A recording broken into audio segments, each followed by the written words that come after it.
Hi, Wildling. Hey, I'm still looking for some more interesting guests on European herbalism and foraging.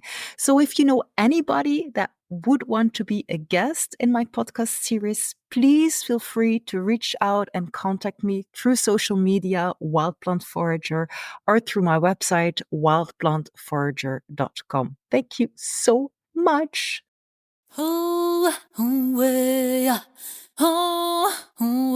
Welcome to Wild, the podcast for wildlings just like you. Wildlings who want to transform the prevalent plant blindness to collective plant wisdom.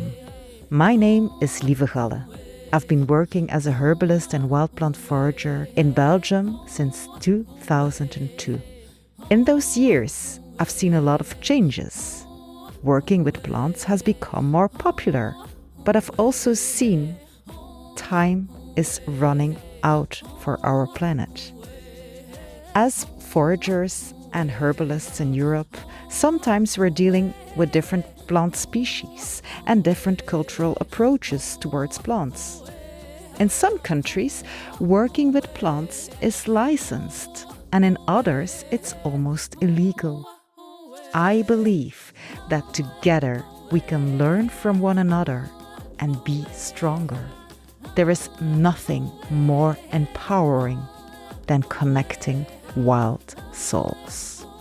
Together, we can have a greater impact on restoring the ancient link between people and plants. And that's why, for this podcast series, I'm talking to fellow herbalists and foragers in Europe. So if you're ready to find out what you've never been told, but what your soul already knows, welcome to Wild.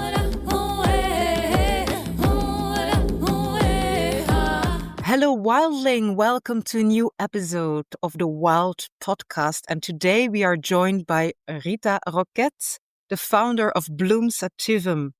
That's a botanical initiative rooted in Portugal. And it bridges traditional herbal knowledge with contemporary practice.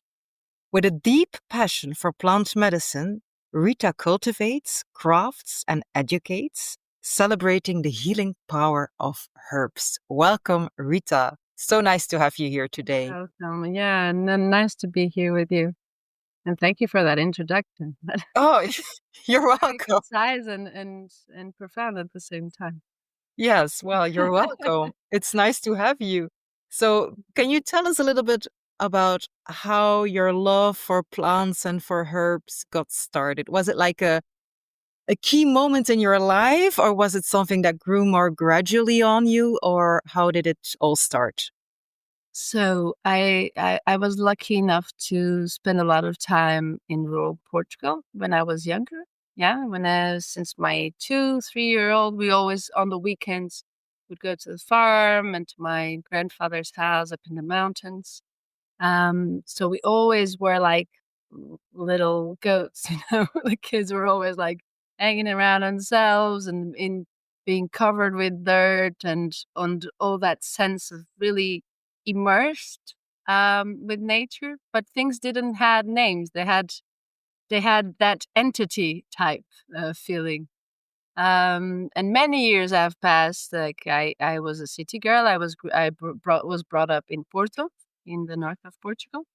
And then I was always in the artistic path. I was very much into landscape architecture. I entered landscape architecture, and then my even on my high school, my project for ending high school was to cover a public building with plants. Wow. I already had that really inside me. But yeah, the real calling for like, how can I talk? How can I have this communion with the plant world? Started when I was living in Greece. I lived in a little island called Paros in the Cyclades. And this small island had an amazing abundance of aromatic herbs. So there was a lot of like thymes and sages and oregano. So all these like really profusely aromatics just boom in your face. So there's not a way, like, if you, I think we have, now I have a dog, he's a puppy, and I see him always like sniffing around. It's like, I'm like that too. Yeah. Because when you have a sense, you really want to go deep, and they really bring out memories and feelings inside you in such a strong way that I couldn't say no to the plants. So I started learning about them. I was staying in a house of a friend that had a lot of books on cooking and Greek cooking, and there's a lot of introduction of these herbs in the cooking. So for me, it was a big beginning. So I started my first vegetable garden there. We did the first communal tree planting there also, and this was in 2010. Um, so in that moment, I knew that plants were on my way, and that was my path to go. Yeah, that was a big beginning. So when I came back to Portugal, I came to live in a land here in the north, in Minho. And yeah, I start my medicinal gardens. I built my own house with straw bale. So I Wow. had this like off-grid life for a good amount of time. Yeah, and nowadays I work with the plants. I do gardening and landscaping. I have a plant nursery, so, and I do practice the herbalism in a different way than clinical than I used to do. So yeah, things, plants and me, I think it's like I feel we are very together. I couldn't separate myself from the plant world. Yeah. And I have to say, I love how you say the plants when you were a child, that the plants like did not have a name, but they were sort of an entity. I can relate to that. Mm. It's interesting. I've never heard someone wording it exactly like that, but I know exactly what you mean. It's very, very Yeah, interesting. especially there was a big cedar there, which I remember is like a huge cedar with low branches, so we could like kind of climb it as if it was a ladder. And I remember like the hide and seek, we would go and I would hide in that tree a lot. And Wow. I remember like having deep conversations with these trees while I was hiding, you know. It's like, Wow, that's so lovely. yeah, and I have a 5-year-old child now, Mateus, my son. And I see him, I give him a lot of space, and he has his secret spots also. And I know there is this innate thing that comes with us that gives voice to supposedly inanimate things, but which are very alive for us. It's, yeah, it's the animism. It's like what all the original civilizations still do, and it's so beautiful that it's in our DNA somehow. Yes, and I think it's also beautiful how having this contact with the plants changes something in us. Like, because you're talking about your son. Well, my son is 16 now, but I remember as a child, we have a linden tree in the garden. And whenever he would be upset or angry, he would just climb to the top. He's a really good tree climber. And he would stay there for a while, and then he would come down and he would be giggling. Like his emotions just totally transformed. And there was like, yeah, there was something magical that only the linden tree could do. So I think it's, Especially Lyndon, huh? yes, exactly, because it's so, a very soothing tree. And Relaxed. I was always so Okay. surprised to see him coming out of the tree and be giggling. And I thought, wow, something really happened there. Yeah. Right, right. It's amazing. And that connection, just like being with, we sometimes forget that's medicine also. Hmm. We don't have to have a intake of things. We don't have to have a huge amounts. And more, I'm in the low dose spectrum of things because I feel it really makes a lot of effects, and it shows people to not be in excess. Hmm. So it's a Hmm. good way of working with plant medicine. Yeah, it's a very interesting viewpoint, I think. Yeah. Mm. Yes. So I hear that you also have a plant nursery. Yes. Like, what kind of plants are you growing? So I'm really into agroforestry nowadays and Mm-hmm. regenerative agriculture. And so here in the farm, we live in a farm which is around 7, 8 hectares. Mm-hmm. So it's a very traditional old Portuguese house. It's from the 1600s. And he has all these small gardens that you usually have. It is the vegetable garden, the staying gardens or the beautiful gardens, and then you have the side with the orchard, and then you have the forest. So in the forest area, which is very shady, we had to take some trees which were very big, but the roots are not super deep, so they're very shallow and sometimes they fall down. And to prevent that, we had to cut them, which are acacias, Acacia melanoxylon, which we call Australia. It's an Australian plant that came to Portugal by introduction, and nowadays it's called invasive. But it has a lot of benefits, and it always has a sense why it's there. It's a nitrogen fixer, so you can use it Mm-hmm. as improvement of soil also. Uh, so we took these 7 big trees, and in this forest, there was like this clearings showed up. So place patches with sun, patches with less sun, and it became a place where we would go more and we would look. And for me, it was very interesting that all the seedlings underneath the trees were very active, and they grew well even in the shade because they were under mom's skirt. So I said, okay, so this is a perfect spot. Even if it's very shady in some places, just try to start agroforests. So Mm-hmm. I tried to understand better the shade plants. I made a pond there or 2 ponds so I could have the different ecosystems. So I could have the very wet and then the drier when it's going to the more sun burning side.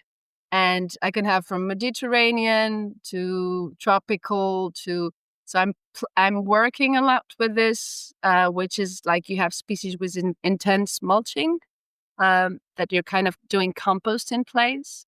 Mm-hmm. And so these are the feeding trees, and Australians are great for that. So we just chop, let it on the ground, they make their own compost, and it warms up the soil, it creates aeration, it just creates a beautiful ecosystem for the roots. So this nursery, I have plants growing there called cria, which means small creature or creation or creativity. It can be a mix of all of this. And I do the seedlings and propagations all there. And because I don't need shade screens, I have the shade from the trees in the summer. It's a perfect environment to be underneath. It's not that straight, high benches nursery that people just go and look. They really have to pay a visit to it. Mm-hmm. So it's my main work nowadays. I spend a lot of time there, and I do my own compost, making sure that I don't have many needs from the outside, which is something that I feel that the nursery business sometimes lacks. It's Yes, yes, absolutely.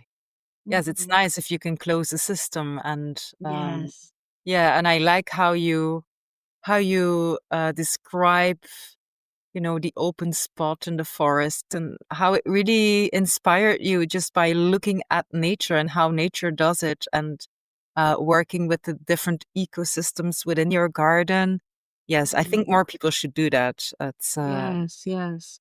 And especially because if you use the right plant for the right place, it's just flourishes, just Mhm, so happy there. It's like a human finding the place where he's going to live. It's like, oh, it makes so much sense here. So you kind of like bloom. You come up life. You have something. You have a spark on you. So I propagate these plants, and I propagate a lot of medicinal plants, which are also wild plants. And mhm, people don't know how to get them, and like Filipendula ulmaria, meadowsweet, and other plants. Like people really don't know where to get them because in Portugal there's not many nurseries dedicated to medicinal plants. So it's yeah, we have that and shrubs, and I always try to have a way that um, multiple planting can be seen and applied. So people never get one plant. I never sell one plant. So I always sell like one big tree, smaller bushes, and then herbaceous to go around. So people do the guilds, what they call the guilds, Yes. or the nests. And so they have really that abundance of having a lot of, and plant communication really helps things develop. That idea of competition is kind of like, eh.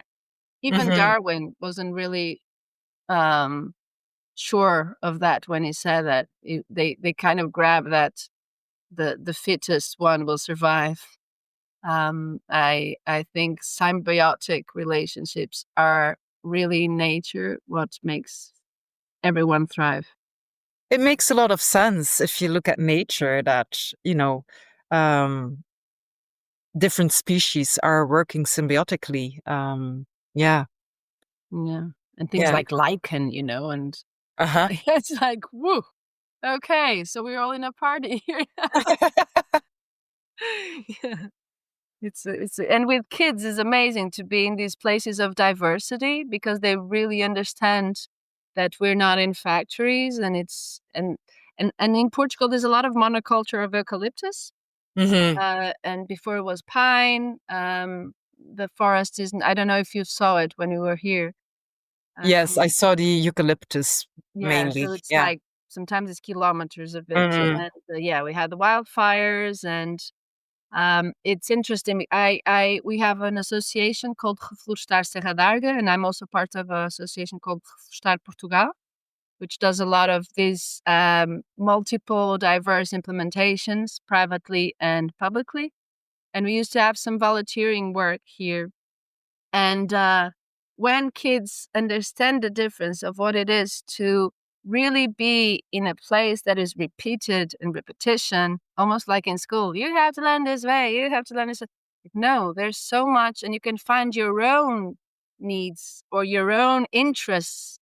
Every day you go there, it's something different calling you, Hmm. which is, I don't know, it's like this diversity of greens, even the shades of greens, simple as like chromatic shades. It's like, whoa, there's so many types of greens you can look at. And Yes, yes. I couldn't agree more because like every year, like the last weeks of summer, just before autumn starts, I'm always looking around like all the shades of green, and there are so many shades of green, and I just try to soak it in before all the coloration starts of the leaves of the trees and the shrubs, and the orange comes and the brown comes and the red comes and the but just all these different shades of green. I love that. I really, really profoundly love that. Yeah. yeah, yeah. So Yeah. yeah, the nursery is a big thing, and I'm part of this. We just had it now, called Herb Fest Portugal. I don't know if you heard about it. No, tell me all about it. It's a herbalism. It's a medicinal herbalism festival that it's the third year that it happened, and it's a group of women. We are seven that started, and most of us Portuguese, but there's some from England, some from the States. And yeah, we started 3 years ago, and I felt like 3 years ago that herbalism, like when I would say I was a herbalist, people are like, what? What are you doing exactly? And now I feel these last 3 years really changed, and there's so much diversity of people doing from foraging to crafts to just plant walks, and it's incredible. Even the clinical herbalism, there is so much that is already bringing and really like rooting finally. Wow. So this year was really great to feel this yeah, it was like 3 weeks ago. It was in the end of April. So yeah, it's something that I feel um finally um people are getting really like proud of the plant world and really want to dive in. Yes, and it's great to see this evolution in only 3 years, which is really a short amount of time. And I think it's synchronized with the world itself. There's a lot of global uh herbalism going through the networks and social Mm-hmm. media and so on. So I Mm-hmm. think that also Yes. kind of like goes through. Yes. Yeah. Yeah, it's true. Yeah. So, what about like the basic botanical knowledge of the general people in Portugal? Do people know a lot, or is there maybe a difference in the countryside and in the cities, or how is that in general? So when I arrived after Greece, and I was doing my education as an herbalist, I did some herb walks in the village I was, and they were free herb walks. So we would go, and I was like, "Hey, we're here. I don't know more than you. I'm here just to know what we know together. So this is a storytelling place." And they're like, "Okay, okay." In the beginning, they're like very shut off. They wouldn't talk that much. And then when they understand it's a held space, it's a space that they can feel comfortable, things start to come. And then it becomes like a mapping of the village. Oh, there's where it grows that thing, and that is where when I used to go and pick the water, they will be like there. And if you want to find that, so there is this mapping in people's minds in the villages. And in the cities, there's more and more interest, as with the wild plants, which are edible, all these chefs and things are like kind of bringing it back. And so the municipalities ask a lot, and I've worked with a lot of municipalities for herb walks and yeah, food preparation with wild plants and the medicinal side of it. So even the governmental entities are really into like spread again. And the knowledge, I feel, it's you were here. I don't know if you really got to it, but a lot of the people's names, a lot of the people, a lot of the places, they are connected to the plants called Zambujal, Funchal, Olival. So it's all things that are plant names applied to toponymia. Toponymia? No. Yes, yes, yes. Uh, Oh, so there is a lot of this basic thing. The people's name, Pereiras, Silvas, and so on. Their Pereira is a pear tree, Silva it's a blackberry, and there's so many family names that myself, I'm Lima, which is more connected to the river, but then I have Parreira, which is the grapevine, and the Roquette, which is French. But with these names, we can see really like plants were part of people's life. And we have a lot in Portugal. It's not that this medicinal knowledge is very spread by the elder because they feel this like, I mean, it's historical. They probably weren't, they didn't feel safe to share that they were using it, especially when the Industrial Revolution arrived and all the products from the wars and kind of like flooded or the sub products flooded to the culture. But with the daily life, there are a lot of like rituals and little things that people still do, and they're very connected to pagan times and the older times. And even like, let's say the Mayas, which is from the 30th April to the 1st of May. So it calls Beltane there. People on the 30th at night, they go and get Scotch broom, titis scoparius, to hang on the doors to protect the house of this big change. But it's the protection of fertility also, because it's a nitrogen fixer, it's a legume. And every time you cut it, it releases nitrogen fixing in the soil too. So it's like people being part of this ritual of continuing fertility itself. And everyone, they get a bit anxious even if they don't hang it on the doors. And they put it on the wow. doors and the cars. And in the 19th of May, which is next Monday, it's the Dia da Espiga. The Espiga is how do you call the wheat? The wheat cob or the corn. The cob, I don't know. Yeah, like the seed head or the Yes. yes. Yeah, the Spiga is that. So people on that day or the day before, they collect wheat, grape leaves, papoilos, which is poppies, also some olives, everything that is connected to what they want to have in abundance. They do this little bunch, this little flower bunch, and they keep it in the house for all year to really bring that year to a good place. So there's a lot of these small significant things that everyone does, or almost everyone, which is a life, And for me, Wow. it's amazing to feel that.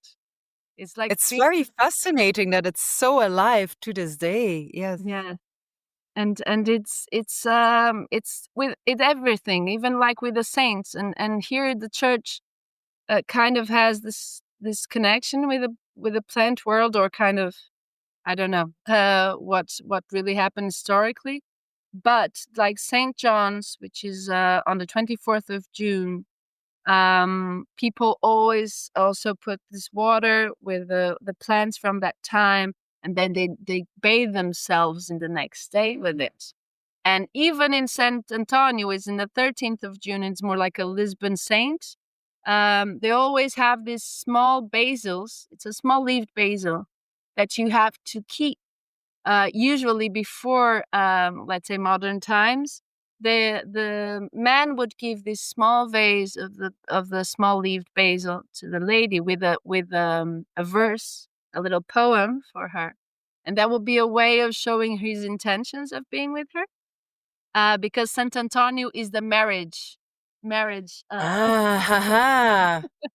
So if the lady was able to keep that small bush we call manjerico, the small bush basil, well, and not die until the next year, they could probably get married. So there is this small little things, it's fun. Thank you so much for sharing that.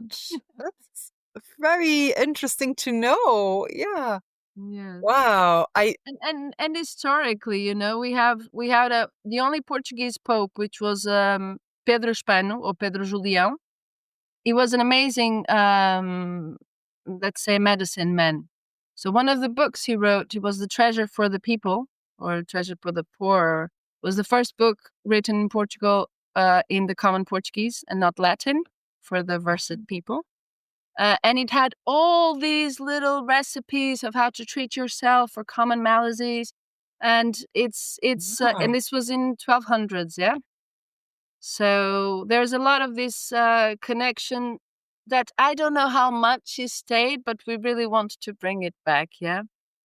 We also, with the Discovery Times, we had Garcia Dorta, which was a doctor that went to India and made amazing work of research and writing all down of all how they use the plants and bring it, like the cinnamon and the cardamoms and all the spices back, and being really, he was really curious. So I think Portuguese people are curious, and they really, I think you've seen this, which is I think is charming of Portugal, or the charm of Portugal is this, is you can be in a city, but you can still see that rural side.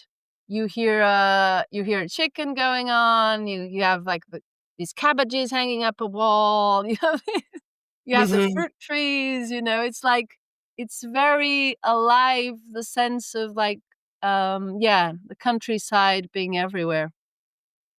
Yes, yes.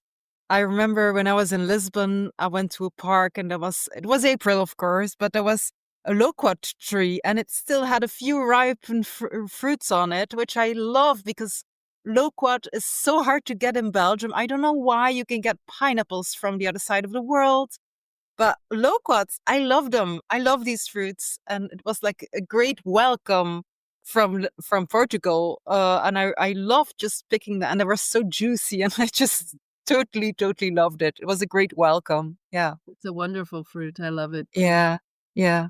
Yeah.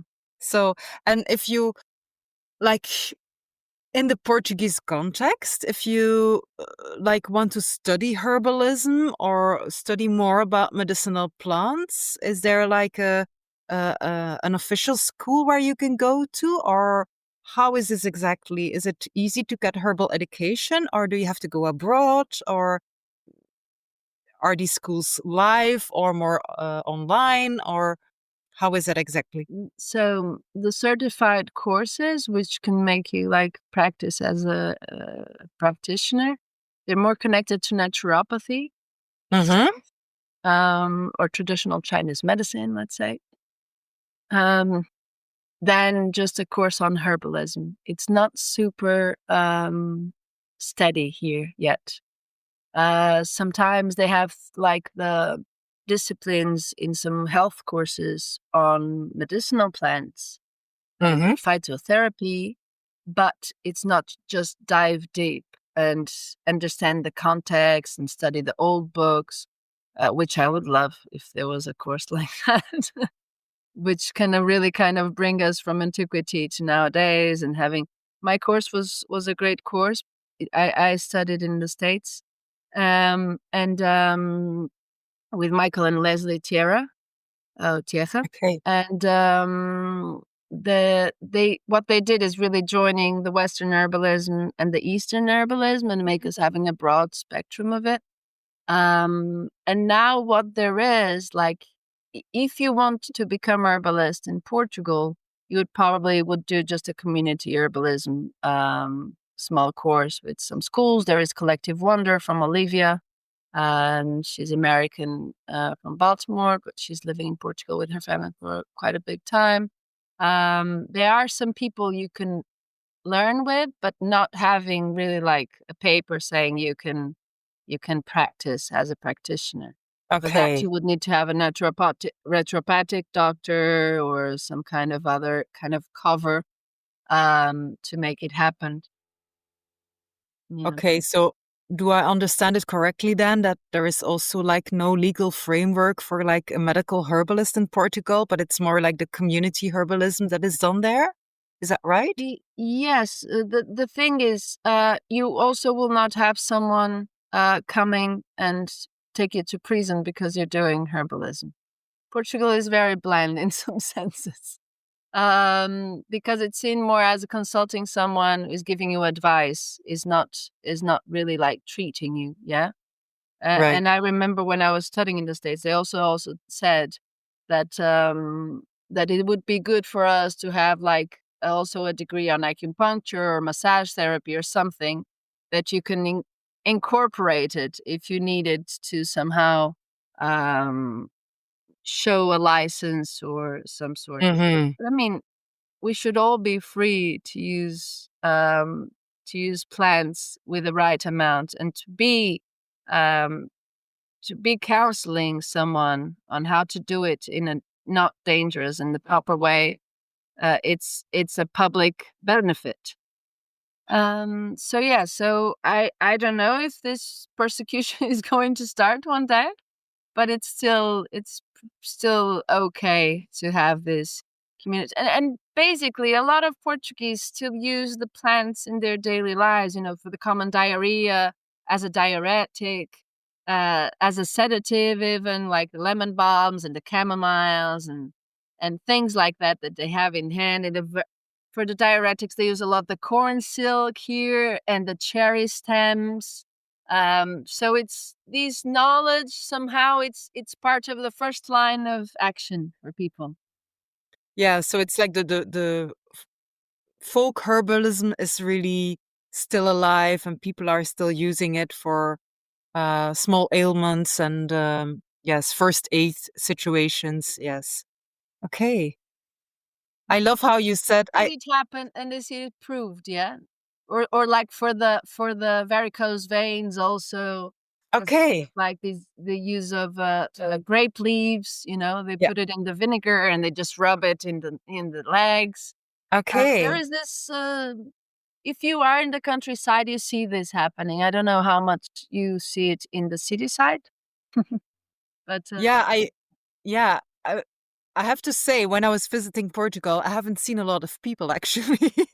I was like mostly in the middle of nowhere, which was lovely because the Portuguese nature is just amazing. I have to say this. It's still very wild areas without even paths to walk on, but just wow, there was like so many moments where we had like this wow, and we were following a river, and then we found like this big waterfall, and just one surprise after another. I really loved it. But it's great to hear that people are still using it for like everyday issues that they have with their health. And I think, and I love how you say we should have the freedom to use the plants because it's true.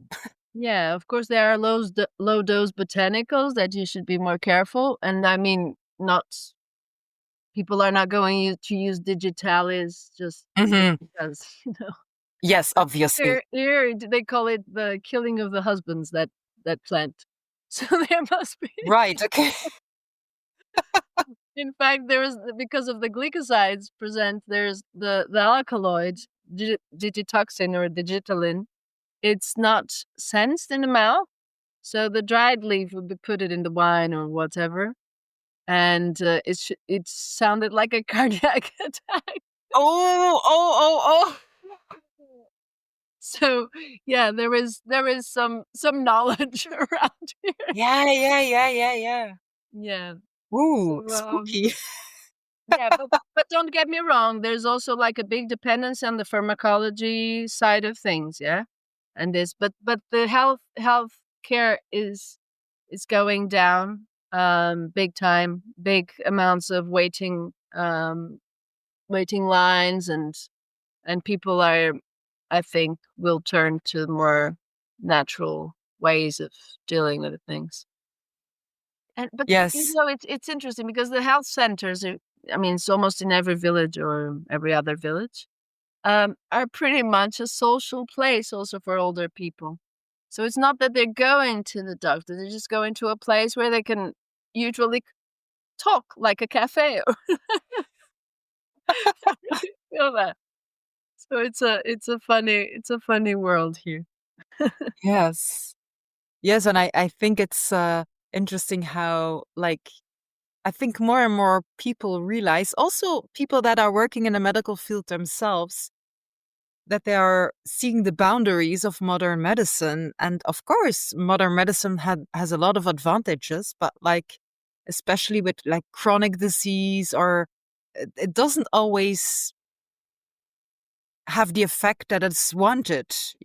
And then I see people turning more and more to herbs, also because the waiting lists are often very long. Like if you want to see specialists in Belgium, mostly you have to wait for months before you get a consultation. So, and if you have an itch, if it's very itchy or if it's painful, you really want something that works now already, and not wait for months to come. So people are trying out whatever they can, and And they're turning to more like autonomous way. So yes, it's an interesting going by evolution to themselves. see. Yes, And yes. I think COVID was good in that sense, because people felt helpless.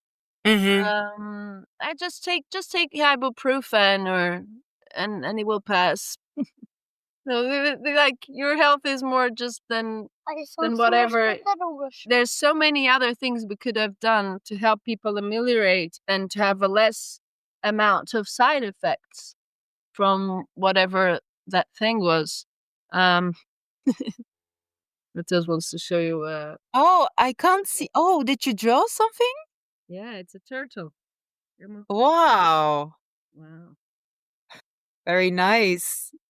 But yeah, it was in a sense was good. It's a good moment for people to see like, okay, there is not always a drug that will save you, and there are Mhm. other small things that you can take care of yourself and really Yes. have a better life with it.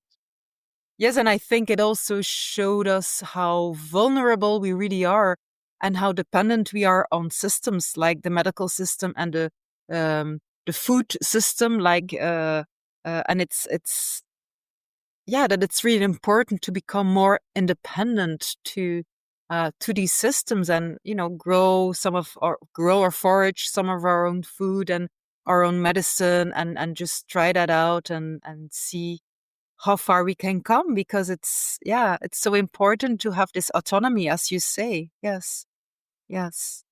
So,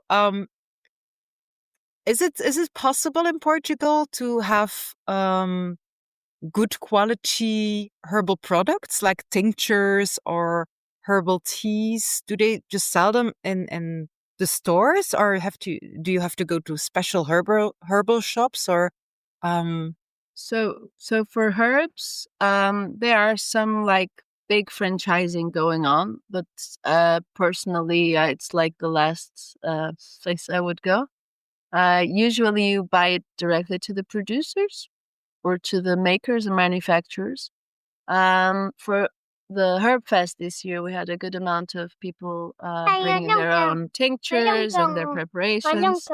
I have a bit of a I have a bit of apothecary also, which it's a dispensary. Somehow I can help people around me and my family. We also have tourism here in the house. Uh, so I collect most of the herbs and dry them. So the most I can have by myself, great. If it's specialized plants like echinaceas or things that I need in bigger amounts, uh, it's always better to go to producers that do it themselves. And there's beautiful work being done in Portugal in the sense of aromatic and medicinal plants. So yeah, we would. It's a small country, so we can have a good network of people, producers, practitioners. If I'm not able to have, I can ask someone else, and we can complement. And or sometimes when you don't have the plants, and if people studied herbalism outside, there was other plants. We tried to figure out, and this is a work I love. What is the correspondent? How can I use the local plants instead of Mhm. asking from somewhere else? I don't know where it comes from exactly. Because the connection with the people, with the plants from the place, with the place they are, also has a great benefit. So if the people know the plants they're taking, also it's already a welcoming. Yeah, just work on me. Yes, I think it's great that you can go to the producers yourself. It's yes, wow. Because there is some kind of medicine that, obviously we get the medicine from the plant by ingesting it, but just knowing the plant and where it comes from is also a form of medicine that is hard to put in words, but I'm pretty sure you know what I mean, right? Yeah, Yeah. it's like a trust. No, it's just like a Hmm. bond that it's there already. Hmm. Yeah. Hmm. Okay, wow. That's so interesting what you have been telling me. Yeah. Yeah, really, really. So what I would like to know is, so there is a lot of regulation in Europe around herbs. As you mentioned before, in Portugal, it's not really licensed, but there is also like not of a witch hunt going on. Um, how do you see the future of herbalism in Portugal in the next 10 or 20 years? um, I don't know. It was a lot. It was a lot of opening doors until now. In fact, for a good amount of time, Fernanda Botelho. I don't know if you know her. She's a Portuguese herbalist. Also, also studied abroad in Scotland. And she was the one like always doing the herb box and so on. And now there is much more people doing foraging and herbalism and giving classes and giving material. Um, so as it's becoming more popular, I'm afraid that a bit of that uh, restricting could happen. Mm. Because we always see that. It's like caravans were parking everywhere on holiday time. Now it's forbidden to park caravans. So there is this ongoing policing, which can affect us also. But I feel, and more I believe in the connection of people, yeah, and proximity and caring for our little communities and so on. So it's really hard to policing everyone to, it's people's strength, even like in harsh times, of really being the network for each other. Hmm. So if somehow the health system would go down, of course, there is extreme acute cases that need to be surgical worked on, and there's good things in the medicine, what we achieve nowadays. Hmm. But I think for the common ailments and the taking care of the people around us, if there is one for every 20, it's great. And you just really have to know your plant well. You don't even have to know a lot of plants, It's just sometimes with just like 10 plants, you can do a lot of good for people around you. Absolutely. Absolutely. Yes. Yeah. And yes, I always tell this to my students as well. They want to learn like 200 plants at once. And I'm like, but what if you would learn to do more with the 5 or the 10 plants you already know really well? Because there's a lot more you can do with it. And it's not only the quantity but also the quality of the things that we learn, I think, is important. And just uh going deep enough, not keeping it superficial, and knowing all. It's sometimes it's more interesting to know like 10 or 20 plants but really know them very deeply, rather than 200 plants and just knowing them superficially. Right, right. And their actions change so much and they can be very surprising. So sometimes if you spend a good amount of time with let's say calendula, chamomile, and you start to see the interaction with the plant and what it really has to bring besides the things that were written before, and you start connecting all the actions, like, okay, so there are multiple beings. It's not just this one herb for one thing.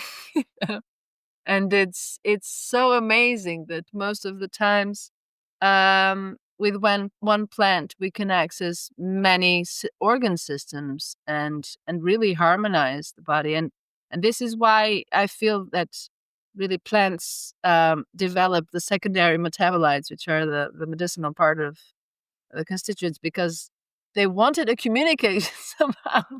They were defending themselves, but they wanted to be desired. So we and the more of the tools they develop, the more desirable they would become. So they are quite of how do you call someone who's very proud of themselves? There are plants which are really really proud of themselves, and they hold themselves like, yeah, they will need me for sure. Wait for it.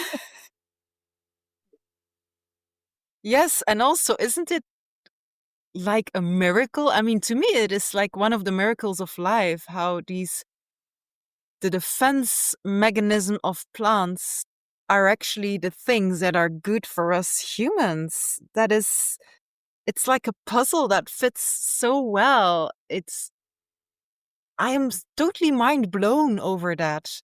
If you really think about it, and then again, we are talking about, how different organisms can work together in nature rather than seeing themselves as competitors.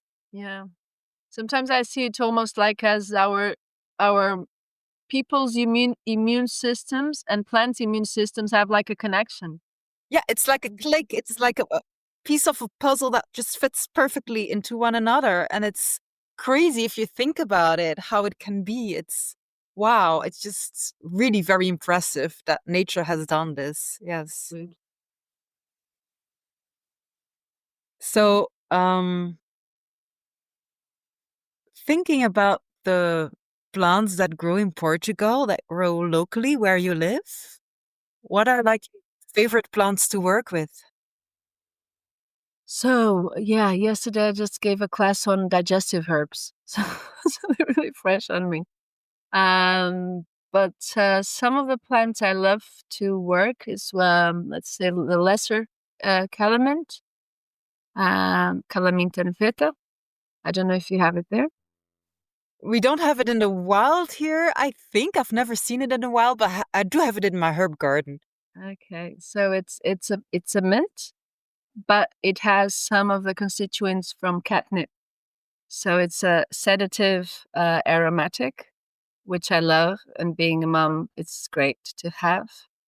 Another one is fennel. I love to work with fennel. Fennel for me, it's just like eye-opening plant. I keep on going deep and deep and deep with it. And it's because there is this salty and sweet, and a bit of acrid sometimes. So this complexity of the flavors that really brings me, and the different times of the year. And as a forager, you know this. It's like in the beginning of spring is one thing, 1 month after is another thing. So it's completely like a profile of flavors that you got to learn in one plant. Yeah. So right now, another plant that is just popping out and I love is Verbena officinalis. I use it a lot for the nervine properties, but also as a way of bringing ourselves back to original place with not many layers built up or preconceived ideas of what we are. Plants work really well with that part of like personas that we turned. So yeah, and most of all, more than the plants, what I really enjoy is taking people. I receive people for it's called botanical experiences here. So we give a walk of 3 hours more or less, and then we have a meal together, prepare with the plants, blah blah blah. And it's to see how people, and I remember this happening to me because they don't know the name of the plants. They never named it, but they have a profound connection to them. And they're like, I don't know, but I feel drawn to it. and this and this feeling is like you should talk more to it. Just nibble a bit. Try to see what it has to say inside your body. And this nibbling for me, this everyday picking that we should have, almost like grazing, I'll say. It's one of my fundamental ways of being nowadays. So every day there's always this eye-opening moment, like, haha, okay. So this is how you are now. It's like, and I remember when I was studying in the States and I would be in Portugal in the States, and it's like, there are so many different plants for me. I didn't knew their names, but sometimes I was like, I know you for ages. Like, I know you, I deeply know you. Like, I don't know where from. And then suddenly I knew how to use it and the taste profile. Like, it told me so much. And sometimes not knowing the names, it's better because and the common names bring a lot that sense to local people. They know it by the name people call it. They don't know Yes. what it is exactly. Yeah, it's Yes, and it also reminds me of something I did like a series of herbal workshops many years ago for blind people. And so what I would do, I would bring the herbs along with me and I would have them taste them and smell them and feel them. And then I didn't say the name of the plant, but they would like describe the herb to me, like how it was and how it felt to them. And they were so spot on. It was great. very, very impressive. So yes, it's a bit similar, I think. You don't always have to name it there are different ways to work around and to get to the center of the plant and the essence of what it has to say. Yes. Wow. Yeah. And yeah, and the art side of it, I always love to bring the herbarium part with the people, because also when you draw the plants, they give you so much information by just looking and being present, and do blind drawings, even like you were saying with the blind tastings, but do the Yes. blind drawings. where you just look at the plant, you don't look at the paper, and suddenly it's like you know that plant so much more because you were looking at it, you were attentive, you were really into knowing her better, you know? And that with the kids is really nice too. That and also I love to do the plantain tests with the kids where they nibble on it and they start salivating a lot, and right after it's like pool super dry, and they're like, "Oh, the plant is doing this to me." So it's a great way. My son quite knows quite a bit of plants now. And he knows, like, if he has a stomachache, goes on nibbling on the fennel and that. So it's really nice to see really how these knowledge, and it's almost like education itself. It should be brought to schools for sure. Um, and for me, if these kids are introduced to this amazing diversity that we have and how much you can do with it, being for craft, because it's one of the things I feel in Portugal. There is a lot of use of plants in crafts, a lot, being the shoes, the clogs, being the rushes, covers for the rain, being the baskets, even the linen for the clothing, or the plants to tint to make the colors for embroidery. So it's so nice if you see the whole variety of what you have and the richness of that, you know? So you really you become, it's not patriot, you become native. Mm-hmm. Yeah? So this sense of, yeah, I belong here. I know the good things and the gold I have, in fact. Mm-hmm. So whatever I need is provided. It's that Mother Earth feeling, no? It's that. Yes. So it's, yeah, I think as foraging or herbalism will bring that to anyone. Yeah. I remember when my kids were small, I remember this moment I was in the kitchen and I was being a bit clumsy, and I had like this really bad cut in my finger, and it was of course bleeding a lot because that's what fingers do.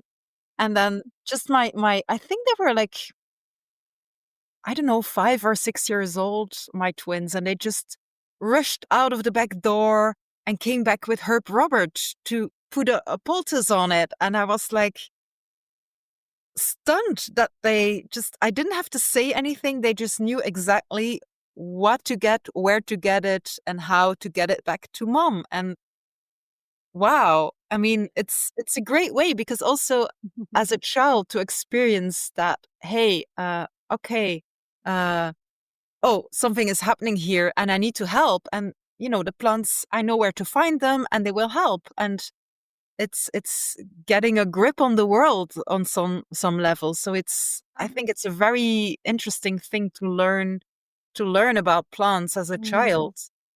And sometimes, with this kids which are very aware of everything and lots of communication and so on, I feel it sometimes it looks that they're not paying attention, but everything is going in so deeply.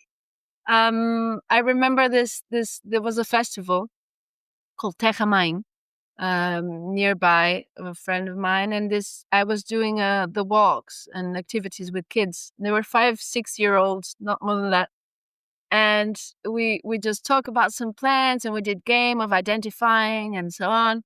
And so they really got with this thing on so much that 5 minutes after it stopped the activity, one of the kids fell down in a gravel path and hurt his knee, that's scraping and so on. Hmm. And they made like teamwork to go and get plantain, to mash it in their mouths, to put it in the. Wow. So it was like, seeing this for me was like, woof. I really have, the future is in the right hands, you know? So yeah, it's amazing to see how much it soaks in, and it's never too early to Hmm. bring this info to them, it's and these experiences. Yes, and also my experience. So I had this herbal walk for my friends, and they brought their Yeah. kids, And my kids were there as well. They were playing together while I was talking about the herbs. And the parents all the time, they would say like, shh, be quiet, listen to what Neva has to say. And I had the impression that the kids were not so interested, that they were not. But at the end of the walk, the kids came to me, oh, so this is white clover, right? And this is this, and this is this, and this is this. And I thought, they have heard everything. They may have been running around and playing with one another, but still they were listening and they were soaking it all up. And wow, that was amazing. Yeah. There's a sense of respect that they have naturally, with not stepping too much, with gathering just enough. It's interesting to see that in most of the kids, they don't want to over forage things. Yes. Sometimes we do. Yes. Rita, what final message do you want to share with our listeners? Ooh, that's a big question. So yeah, I would say that start bringing plants to your plate is a great way of starting knowing plants. Even if you just know one edible plant, it's really important to make that an habit, so that your mouth, your cells kind of know the wild tastes and the wild medicine as you kind of get to know with your mouth and your gut and your intestines and your soul even. It's something that for me it's really I'm fascinating with cooking with wild plants because it gives us so much space to be creative, as there's not many recipes, so you kind of like understand the taste profile and how that will be good with the other. So as we don't have many references, we kind of intuitively try to understand better how we could put that in our meals. So yeah, try something every day. Just go out. That coming back from the work time, just go out to your little garden, or even for some people who just have some pots at home, bring some wild plants into pots. It's a great way, because if you bring just the wild soil that is around that wild plant will bring more seeds that will kind of show up in your pot, and that's always a surprise. And that's spontaneity. Am I saying it right in English? It's something we really need nowadays. It's something that the more technified or technological is getting the world, we also need this surprises, not intended surprise, not asked for. So yeah, I think bringing this wild side is what we need as human beings again. So we're not just artificially command. So yeah, and surprise other people with wild plants. Just here, get a wild pot. These are some plants that you can use in your meals. It's great to care for people and to have these wild plants as a common thing, and not being shy to share what we know. And don't feel like ridiculous. Sometimes people feel ridiculous if they're in certain settings, and they start sharing knowledge. They feel like they're not going to be appreciated or so on. But never mind, it's going to be good for the other. They're going to get that message pretty good, because it's something that it's in all of us, and we all have in our origin. So yeah, just embrace that wild side. That is some great advice. Thank you so much. So, Rita, if people want to find out more about your work, where can they find more information? I have Cria from the nursery website. It's a CRIA. Also, the Bloom Sativum site is a bit out of date. But I have Instagram. I'm not a hyper poster. But I will put some things once in a while and stories and the activities I've been doing. And I also have an Airbnb experience. It's for the people who are around and they want to do a forage and a meal here at the Oh, house. that sounds really fun. So if you are around here, you will find me for sure. It's in the North Portugal. It's in next to Viana do Castelo, and there's not many experiences around here, so you find me for sure. So yeah, feel welcome. And one day, if you want to come over, Liv, you're more than welcome to come. Thank you so much. Well, Rita, I wish you a lot of luck with everything you do. Keep spreading the herbal love throughout Portugal, I would say. And yes, thank you so much for your time. Thank you, listener, to listening to this episode. I hope to see you for the next one. And in the meantime, keep powdering your nose with dandelion pollen. Bye bye. A warm thank you for listening, Wildy. Are you feeling a wild itch after this episode? Well, just head over to wildplantforager.com and feel free to connect with me on social media. I'm looking forward to the next episode. I hope you'll be there. But for now, just go outside and follow your wild heart.